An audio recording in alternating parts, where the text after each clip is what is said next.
Watu wengi huharibu ngozi yao polepole bila kujua.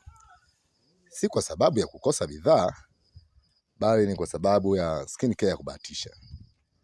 Skin care ya kubahatisha ni pale mtu anatumia bidhaa bila kuelewa sababu ya kutumia, muda wa kuitumia na athari zake kwa ngozi yake.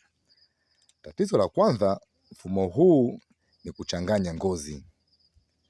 Ngozi inapokea bidhaa nyingi bila mpangilio. Hujibu kwa irritation ama mwasho, chunusi au kavu uliokithiri. Tatizo la pili ni kutokujua nini kinafanya kazi na nini kinaumiza. Unapoanza vitu kwa wakati mmoja, unashindwa kutathmini matokeo. Tatizo la tatu ni kupoteza muda na pesa.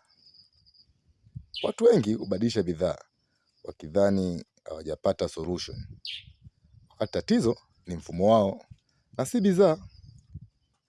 Skin care sahihi ni mchakato unaohitaji mpangilio, uvumilivu na uelewa wa ngozi yako. Ndio maana kabla ya kuanza kutumia bidhaa yoyote, ni muhimu kujiuliza, ninaelewa ngozi yangu au ninaiga tu wengine?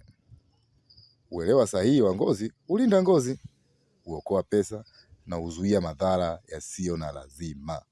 Vyona Touch tupo tayari kusaidia. DM sasa.